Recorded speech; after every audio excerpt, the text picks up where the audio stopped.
Graças a Deus, irmãos. Venho aqui trazer a parte da mensagem. Estou trazendo aqui um versículo para a nossa meditação, que se encontra em 1 Reis 3, verso 14. Irmão, é o primeiro dia do ano. Viramos o ano, a gente sempre deseja feliz ano novo para as pessoas, que seja um ano melhor do que o ano passado. A nossa perspectiva de cada ano é que o ano que vai entrar, que entrou, seja melhor do que o ano que passou. Mas, biblicamente, irmão, não quero frustrar ninguém, não. A Bíblia fala que os últimos dias seriam tempos difíceis. E realmente tem sido tempos difíceis. A Bíblia, em Mateus 24, ela dá uma relação de coisas que iriam acontecer. Como, por exemplo, terremoto, bramido dos mares, fome, peste. Então nós temos visto isso tudo. E quanto mais se aproxima a vinda de Cristo, mais isso se torna mais a curto prazo. Por exemplo, se acontecia um terremoto por ano, hoje em dia, às vezes acontece 3, 4 abalos sísmicos. Se o terremoto era de intensidade de 6,7 na escala Richter, hoje nós temos terremoto de 9,7 na escala Richter. Terremoto com magnitude muito mais catastrófica. As guerras.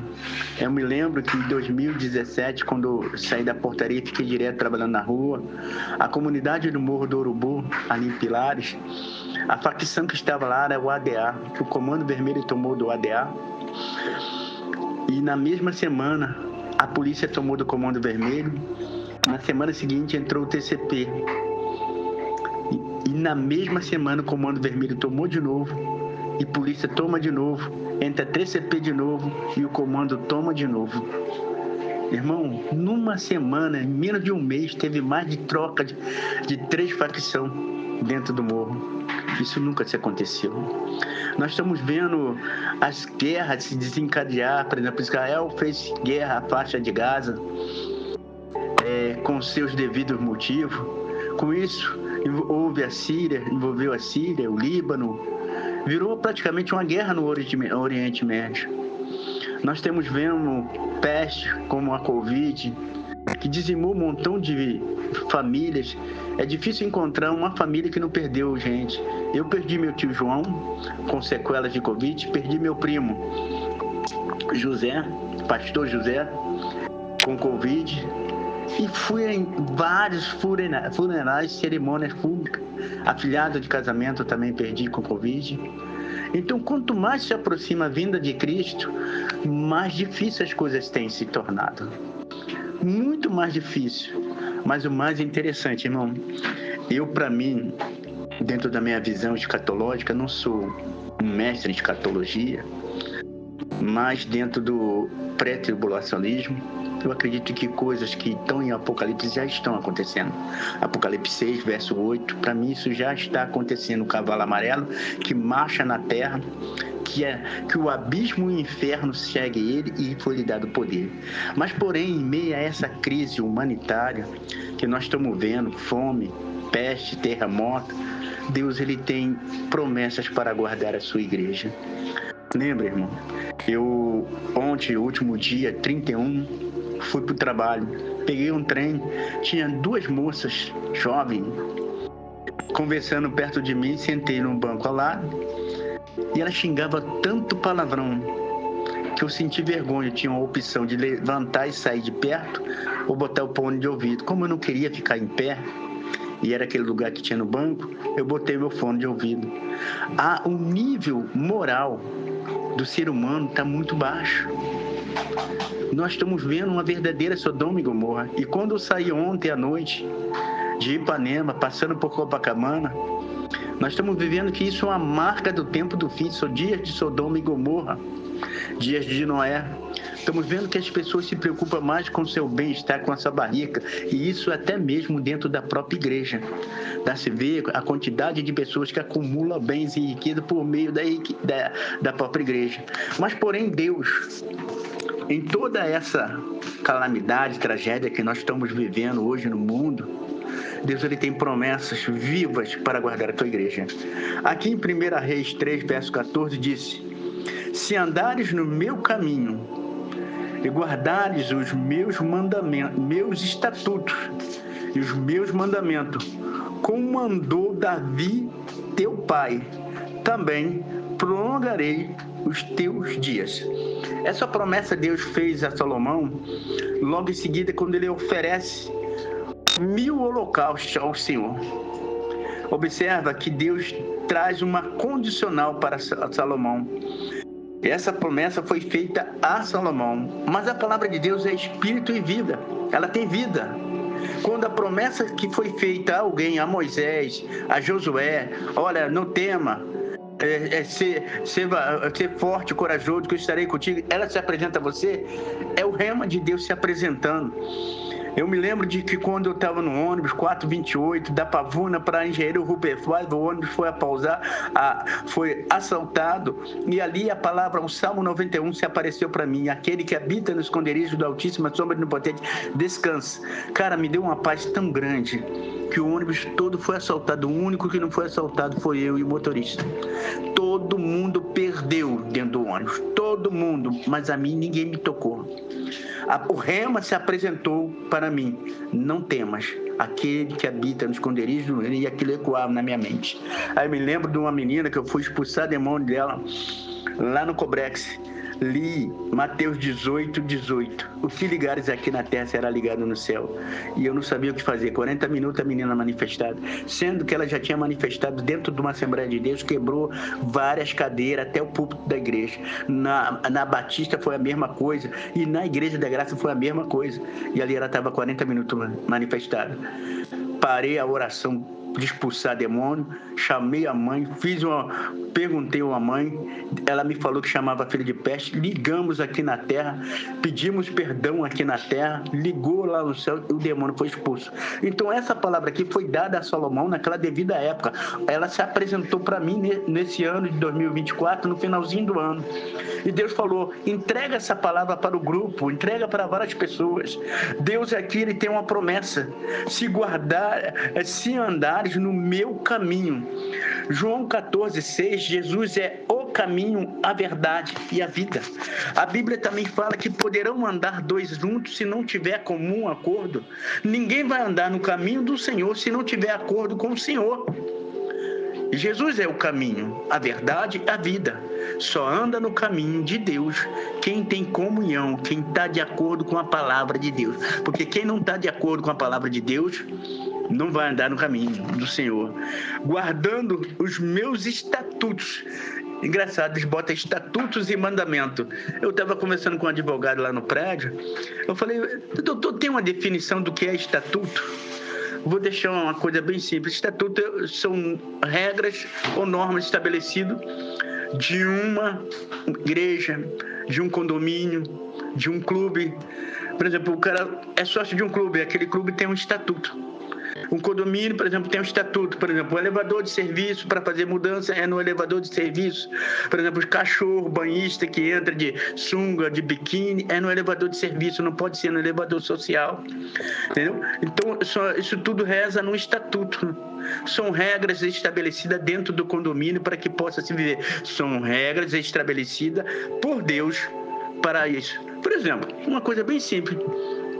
Se a pessoa pecou, quando a pessoa pecava na lei, dependendo do pecado dela, ela tinha um tipo de oferta a ser oferecida. Tinha pomba, tinha cordeiro, tinha novilho. Olha, Davi pecou. Davi teve que oferecer novilhos para o Senhor e se arrependeu do pecado. Quando o anjo começou a matar, ele foi lá na eira de Araúna, sabendo que pecou contra o Senhor, se arrependeu, orou ao Senhor, e Deus, ele ofereceu o holocausto ao Senhor, e a praga cessou no meio do povo. Então eu vejo hoje pessoas que não cumprem os estatutos do Senhor. A pessoa às vezes peca e não pede perdão ao irmão. Não pede perdão ao irmão. Tu pensa que no mundo espiritual tu vai estar liberado, irmão? É um processo. Você vai ter que ir lá pedir perdão ao irmão. Agora, se você pecou, é você e Deus pecou, errou para com o Senhor, É só você e Deus. Pede perdão a Deus, já basta. Agora, se tu pecou para com o irmão, você vai ter que pedir o perdão ao irmão. Um homem casado trai a mulher. Aí ele se arrepende. Ele vai ter que pedir perdão à mulher. Vai ter que pedir perdão à igreja. É estatutos, Lê. É estatuto do Senhor. Se você não passar por esse processo, você não vai pisar no primeiro degrau do concerto da aliança com o Senhor. São regras, são normas estabelecidas por Deus. Você tem que cumprir a disciplina e isso. Agora, se a mulher errou para com o marido, ela vai ter que pedir perdão a Deus, vai ter que pedir perdão ao marido. Observação. Tem marido que é matador, espancador. Então a mulher tem que orar primeiro, pedir a direção do Senhor para depois ir comunicar ao marido. Que de repente, nesse período que ela está orando, ele se converta. Entendeu? Porque ela vai, confessa o marido está arriscado matar ela.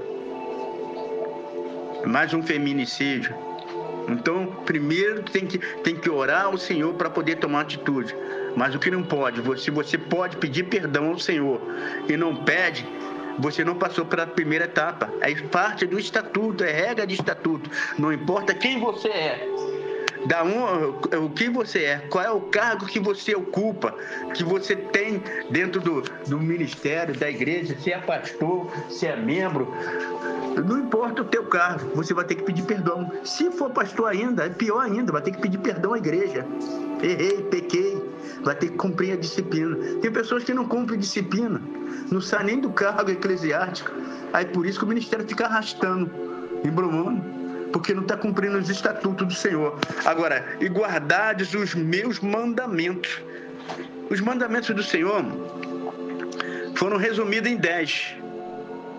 Os 10 mandamentos são com relação do homem para com Deus e do homem para com o homem.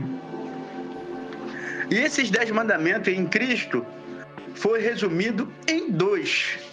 Amarás a Deus sobre todas as coisas e o próximo como a ti mesmo. Voltando a dizer, esse mandamento, Deus passa a ter primeiro lugar na sua vida. E o próximo, você ama como a ti mesmo. Tem pessoas que diz que ama a Deus. Diz que ama a Deus, mas tem um jogo na final do time que ela gosta. Ela chega no culto atrasado, meia hora, 1 hora, ou às vezes nem vai no culto. A pessoa diz que ama a Deus, mas não tem prazer em estar nos cultos, não tem prazer em ler a Bíblia, não tem prazer em orar, não reserva tempo para ter um devocional com o Senhor. Incrível. Como é que relacionamento é esse de amor para com Deus, se você não tem prazer na leitura, se você não tem prazer na oração, se você não tem prazer em estar no culto, a cultuar ao Senhor? Então não existe amor. O mandamento é que Deus quer que você ame Ele. E observe que a promessa do Senhor que é Deus prolongar os dias. E Salomão, ele começou até bem, mas terminou muito mal o reinado dele. Porque ele se curvou aos deuses das muitas mulheres que ele tinha. Foi um grande rei. Começou bem, mas terminou mal. Irmão, estamos começando um ano. Um ano que eu acredito que deva haver muita luta, mas um ano que também vai se cumprir muitas promessas de Deus, porque tem pessoas que semeou em lágrimas o ano passado e vai colher esse ano. Agora, tem pessoas que irão semear esse ano para colher o ano que vem. Agora, eu estava com a minha esposa, minha filha, a missionária Ana Paula, lá em cima do monte, orando hoje à tarde, e explicava sobre o tempo.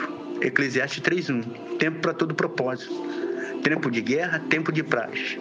Quem semeou em lágrimas o ano passado vai colher muitos frutos esse ano. Das suas orações, das suas súplicas, das suas ofertas. E alguns irmãos passaram tempo, vento. Esse ano será um tempo de paz. Agora, para outros irmãos, será um tempo de guerra, de luta. Porque Deus tem propósito para a sua vida. Sabendo de uma coisa, irmão, por mais pior que o mundo possa ficar, Deus sempre tem promessa para guardar a sua igreja. A igreja de Deus está debaixo da promessa do Senhor. O mundo pode ir de mal a pior. O mundo pode declinar, mas Deus sempre tem promessa para guardar a igreja. Igreja que obedece a Deus está debaixo da proteção do Senhor. E essa Deus guarda com as suas promessas. Graça e paz, meu irmão. Feliz ano novo. Deus te abençoe, te guarde, faça resplandecer a luz do Senhor sobre ti. Um ótimo ano de 2025, repleto de bênção e de vitória no Senhor, em nome de Jesus. Amém. Qual é o ofício desse canal? É trazer uma mensagem, uma oração, uma breve reflexão, intenção de evangelismo, tá? Eu comecei a evangelizar em 2011, quando eu trabalhava por plantão aos domingos, por SMS. E observei que algumas pessoas me pediam ajuda e oração e me retornavam. Hoje em dia não se usa nem mais o SMS, então estou usando essa ferramenta, assim como a palavra de Deus diz que trabalhar e remir no tempo, aproveitando as oportunidades, estou usando essa ferramenta. Se caso te tocar, eu peço que você se inscreva, se sentiu tocado, se inscreva, quer receber a mensagem sempre, se inscreva. Vocês nos ajudarão muito. A minha intenção é evangelismo, independente de quantidade de pessoas que assistem ou não. É ter sempre uma palavra amiga, uma oração para evangelizar vocês. Graça e paz, um bom dia, em nome de Jesus.